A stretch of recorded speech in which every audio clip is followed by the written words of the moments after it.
to my channel. I'm going to apologize in advance for the insane traffic noise. It's 9 o'clock in the morning and unfortunately traffic on this road can get a little bit loud. So this is what we're going to make today. Whoopsies. So this is what we're going to make today. It is fake baby formula. It's nice and creamy and a really natural color. So a residue is left in the top of the bottle and the teat. But I've found with some formulas that does happen quite a bit anyway. The formula will separate if it's left just sitting for a few hours. That's fine, you just give it a shake. So this is the formula and what it looks like when it separates. As you can see, there's a yellowish water in the bottom and then sort of creamy colored at the top. This is completely normal thing to happen with this type of fake formula. All you have to do is give it a quick shake and you have your perfect milk again. This formula never has to be replaced. It will never go stinky. It's amazing. It lasts for years and years. I've got one bottle somewhere, not sure where exactly, that I've had for 9 years now and it's still perfect. Yeah, give it a shake and you're good. So what you will need to make to seal your teat to begin with. So I use a paddle pop stick and toothpicks. This is a silicone sealant. So this particular one is roof and gutter. It doesn't matter what you use as long as it is a silicone based. You can get an all-purpose silicone from Bunnings or a hardware store. This is the exact same thing. It's just that my Bunnings had completely run out of the usual stuff.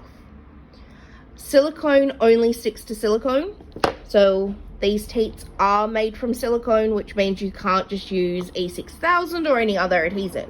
It has to be silicone based or the glue will eventually come out.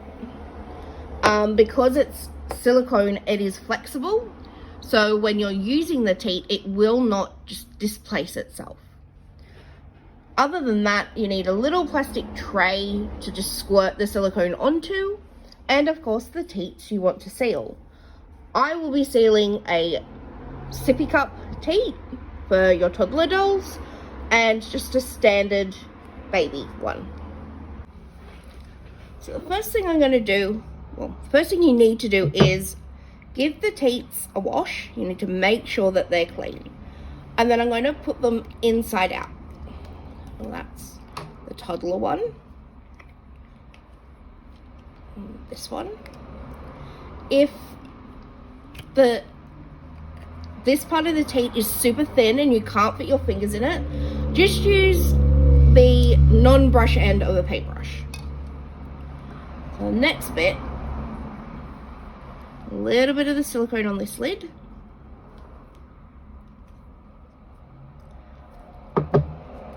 We're going to start with the toddler one. The toddler teat has very large holes. So when you put it inside out, it opens some of them. You need to seal all of this. So I might use the paddle pop stick first. We're just going to put the silicone over those holes. Don't push onto it too hard or you're going to push the silicone through, which you can fix later if you need to. Over the entire section, just like that. So you don't want it too lumpy. That's fairly smooth. I'm going to use the other end of my stick to wipe excess off and smooth things out. You can also use the toothpick to help with this.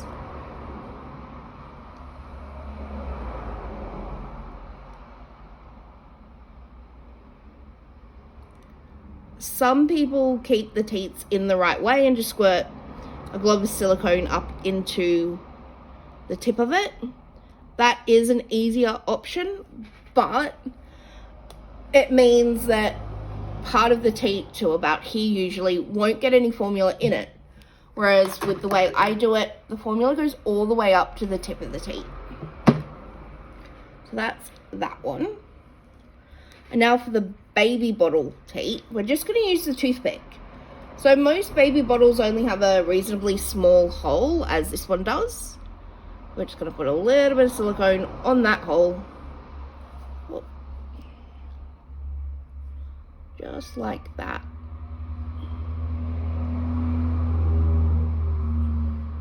And then you need to make sure you cover any little vent holes. So this one has a vent hole here. If you... Yes, Maisie. You've got breakfast? Sorry. If you don't cover the vent hole, then it will leak. Just cover that little vent hole.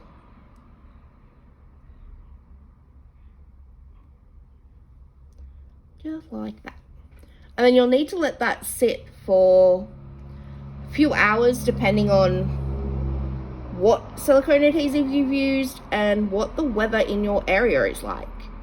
So for me right now, it is really overcast and, according to the weatherman, quite chilly.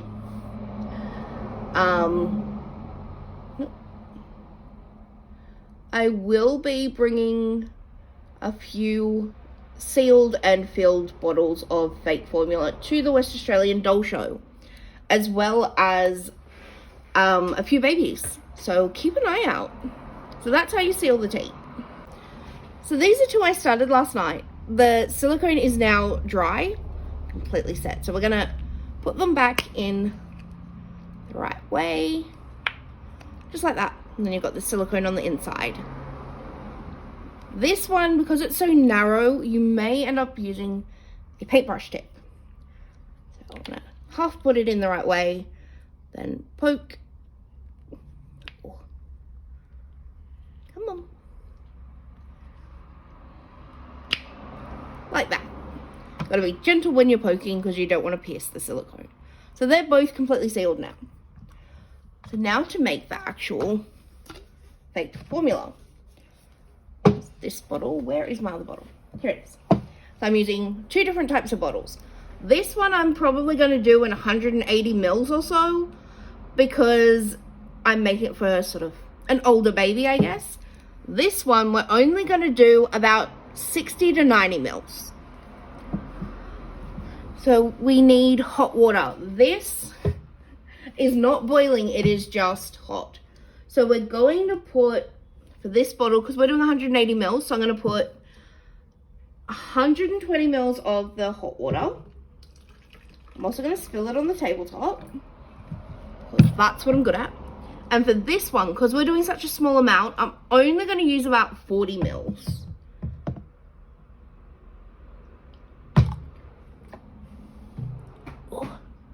And then we have some just room temperature tap water. It is not bottled water. And we're gonna sit that there. So now we get the creamy one, which is the blue labeled. I'm gonna tip some in there. Should be enough for that bottle. It really, there's no set amount. It's just how much you want to use to look realistic for you. You can change the consistency if you need to by either adding more water or by adding more cream. So I use the Palmer's Cocoa Butter Formula hand cream. You cannot use body wash or soap type products because it will be really, really bubbly when you give it a shake. I find the same thing happens when you use fabric softener. So this one is a more white color, so it'll tone down some of that creaminess. Just use a little bit of that into both. Oh. Before I put the cold water in, I'm gonna put the lids on. Now you've got to keep in mind that we've sealed the little vent that's here. That is usually so that air can get into the bottle and steam can also get out. This water isn't hot, but it's quite warm. So give it a good shake to mix it together and then take the lid back off. Do the same with the next one.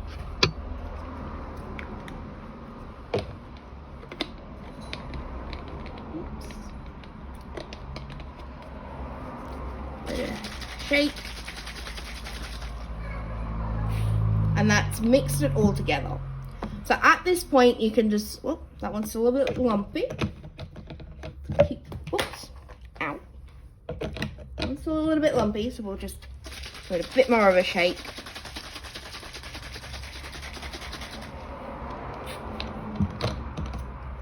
Probably give the Nook one a bit more of a shake too. To me, that's still too watery, and we need to add more water. So I'm going to add the room temperature water, just a little bit. I'm also going to make a mess because I seem to be able to do that easier than anything else in the world. So I'm going to add a little bit more of the white. Whoops, that's not the white, that's the cream. The white one. Just in here.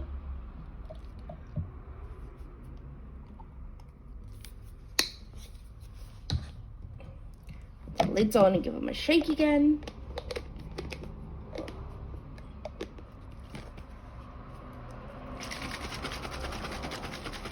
You do need to give it a really, really good shake the first time you make them.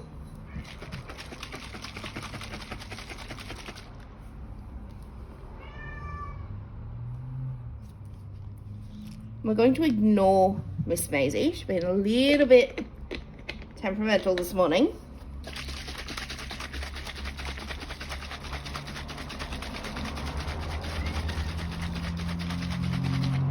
So that is your fake formula. This one's still lumpy. I'm going to keep giving it a shake. Yes, baby. You're alright. So Maisie has some problems with seizures over the last 6 months. And she gets a little bit demanding the morning after she has a series of seizures, unfortunately. She had a rough night last night and is full of energy this morning. Huh? Full of energy?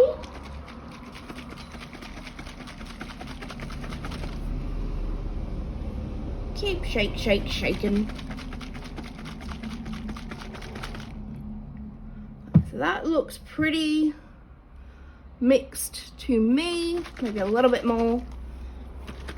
You can't put this in the microwave or anything. Well, I wouldn't recommend it. I don't know where that is spurting from because everything is sealed up.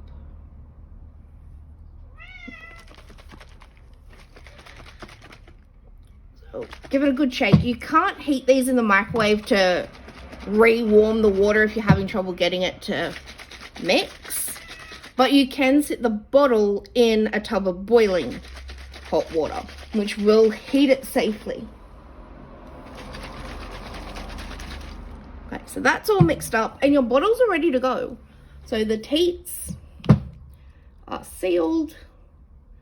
So nothing's coming out of that air vent, nothing's coming out of the tip. Same with this one, all nice and sealed. And your bottles are ready to go. So I have 3 made up bottles here right now. Move some stuff out of the way.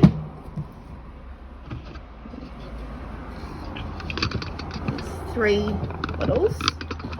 And then this bottle. Oh dear.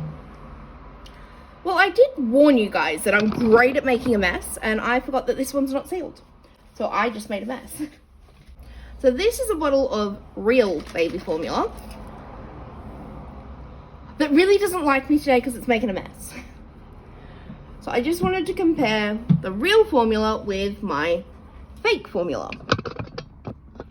So as you can see, there's not much of a color difference. Mine's a little bit more of a yellowy, creamy color, and the real formula is more white.